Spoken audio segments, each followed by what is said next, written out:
Hey beautiful people, and welcome back to another Sunday video here on Two Brothers in the almighty Alaska.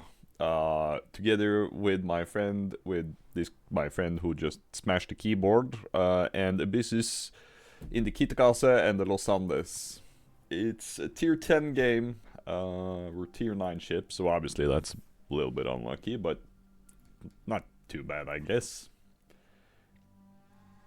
We are, of course, in pretty powerful ships, all things considered.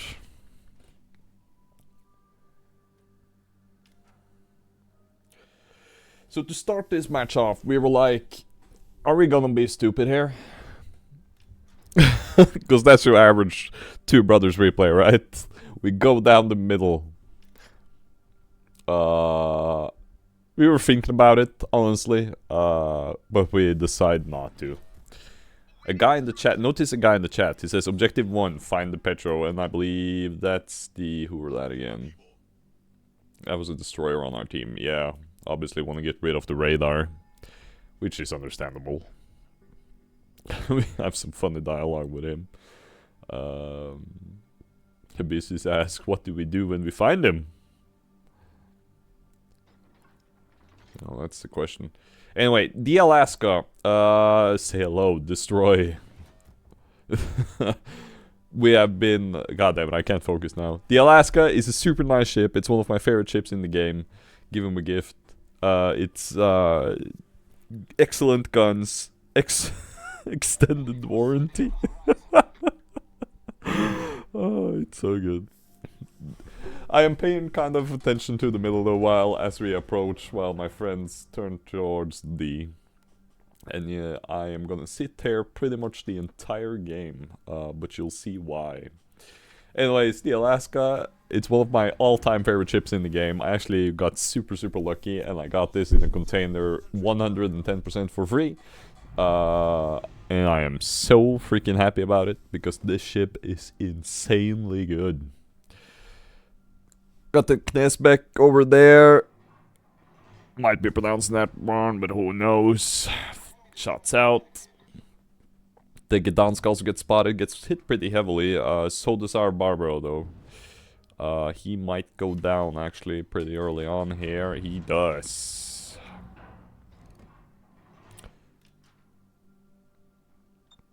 So no extended warranty for you, I guess. But yeah, it's got radar, it's got excellent AA. I actually rock defensive AA on this. You can choose to go Hydro. Now, I would probably recommend Hydro on almost every single ship instead of defensive AA. But on this ship, I keep defensive AA because it's super good. I thought I was, but I'm not rocking an AA build on this. You definitely can though, because the AA on this ship is really good, so if you spec it out, it's gonna be even better. But check that out. 2 hits just like that, 4k damage each. We're up to 8k already. Here I make quite a mistake. I go pretty damn broadside against that Colombo. I fire away though, he's aiming at me. Oh my god, the Colombo is a dangerous ship. Surprised I haven't featured a Colombo replay on the channel yet. Such a good tier 10 ship. We back away though, slowly. Oh, there's the Gdansk again. As you can see, the enemy are pushing really hard. Oh, that's a hit. That's 20k gone. Let's get a heal going. Luckily, my friend in the Kitakase is helping spot the Gdansk, so all shots out on him. Maybe we can get him before he disappears. Come on, I tell my teammates to just focus on him as fast as you can. We need to get that Gdansk out. Not really connecting though. We do almost, but he disappears.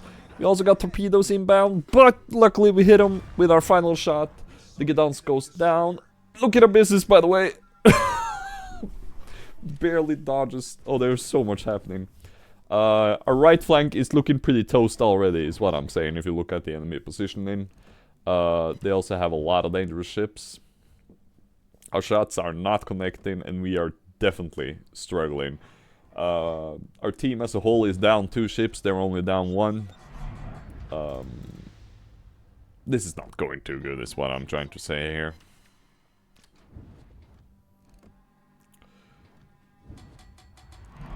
But will the enemy team overextend while we wait patiently? That's the question.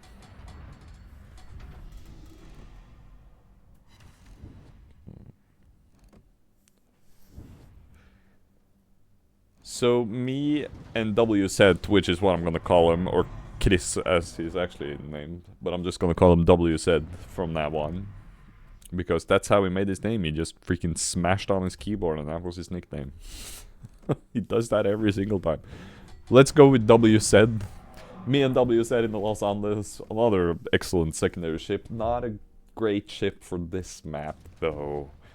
Or yeah, he could be good at this map, but not in this position we're in right now. But anyway, we're just hanging back, we're just waiting, we're hoping that the team will overextend.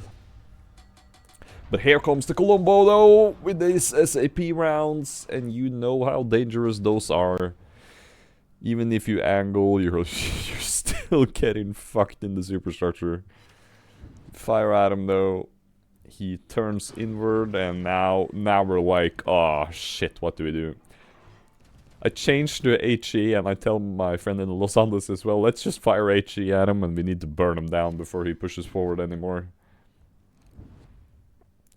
Because, like, what are we gonna do against this Colombo here? Oh, tried to angle, but he still does 10k at me. He needs to sink ASAP.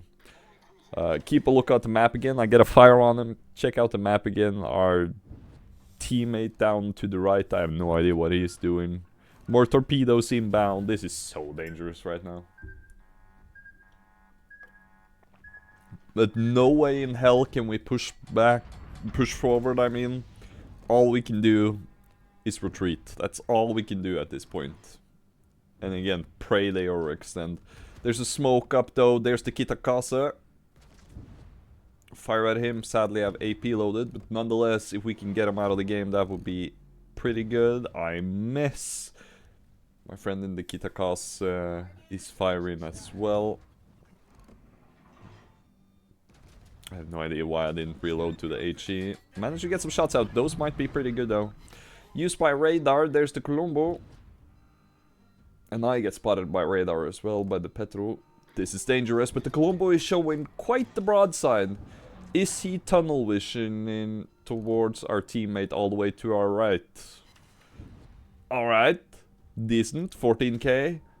This is what the Alaska is all about, by the way. Not that, but this. Excellent rate of fire. Does a lot of damage. Like, check that out, 17k. This is why the Alaska is one of those ships I almost consider overpowered, because it's like got such good guns. It's got great armor, not when you're completely broadside like I am though. But I'm doing it here, trying to take out the Colombo. Iwami almost gets me. We dealt a lot of damage to the Colombo there. Fire one last. And yep, we finish him off. Excellent. Check out the map again, by the way. We're down 3 caps. We've now lost 2 ships each, though. So are we somewhat even in the score? This is still not looking good, though, by any means necessary. Our ships got quite low health as well. Our Almonte Grau all the way behind the island to our right is looking pretty dim. Me, myself, is looking pretty dim. I don't have a lot of health left. I fire on the Iwami. I probably should have fired at the cruiser instead. At the Knesbeck, but, you know, I'm stupid.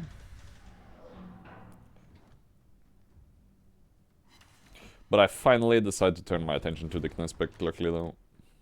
And he's turning away, maybe to get his secondaries going.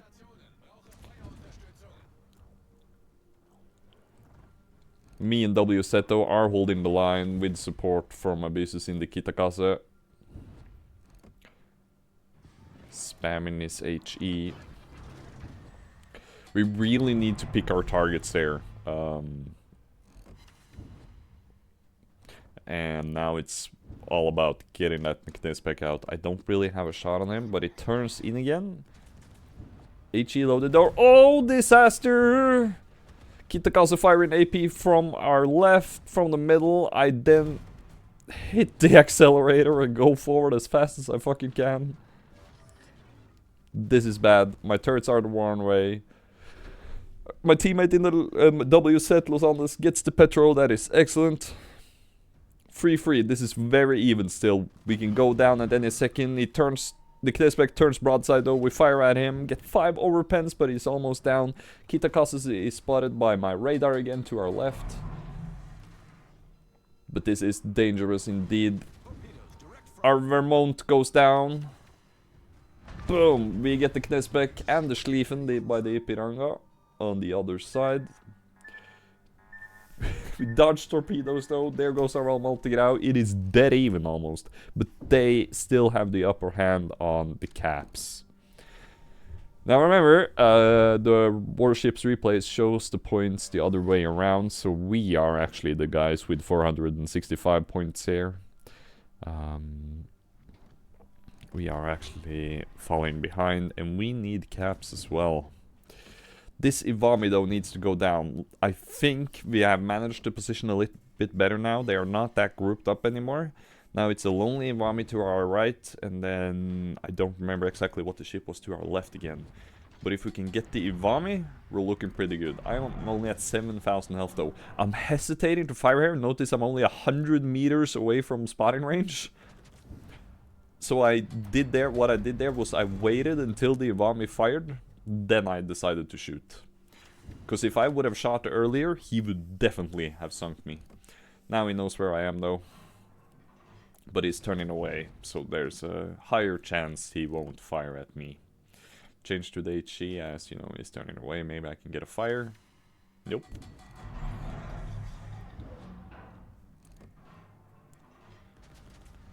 I remember that moment when it was 12.3 kilometers and my detectability is 12.2. Boom, we finish him. I think my W set got a good hit there, I think. The Buki is what's to our left, right. But now we might have turned this around again, right? Because now there's only one cruiser there and this is our time. This is our moment. Luckily, on the other side as well, they are not looking too good. I see that in North Carolina is low on health, so I decided to try to get some shots on him. Maybe I can finish him off.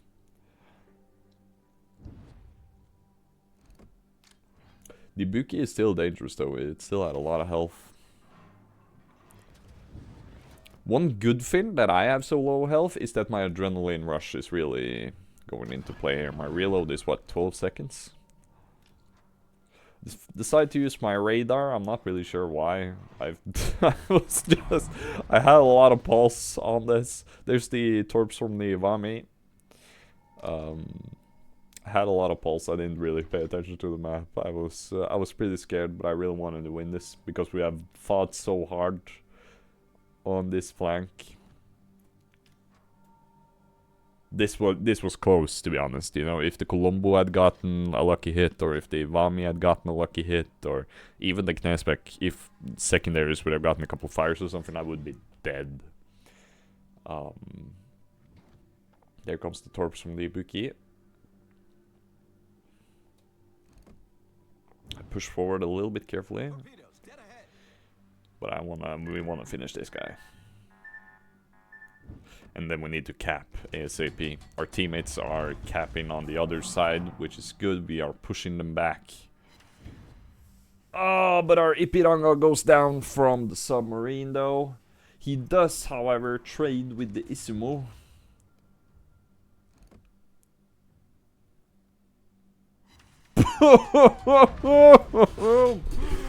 Oh man, that's why I love the Alaska, dude. You saw that? You saw that? That's a death strike, my boy. And our Kraken Unleashed award. And that's pretty much game for us. We just turned the right game around there. Now we're capping on both sides. There's a submarine and a destroyer left. So they are dangerous by all means, but if we can get the caps, then we're looking pretty good. So that's what we decide to do. But this is why I love the Alaska.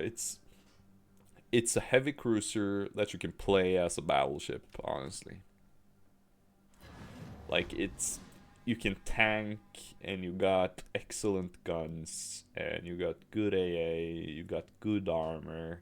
It's just such a good ship. Like, this is one of those ships where I wouldn't be mad if it was tier 10. That's how good it is. I love this ship to bits. Please, Wargaming, don't make it to tier 10. But, like, I wouldn't be surprised, is what I'm saying. It's actually that good. That being said, though, I am running William Halsey on my Alaska, so it's a 21-point commander. I'm also running, I checked my skills after this, the Top Gunner mod or whatever it is.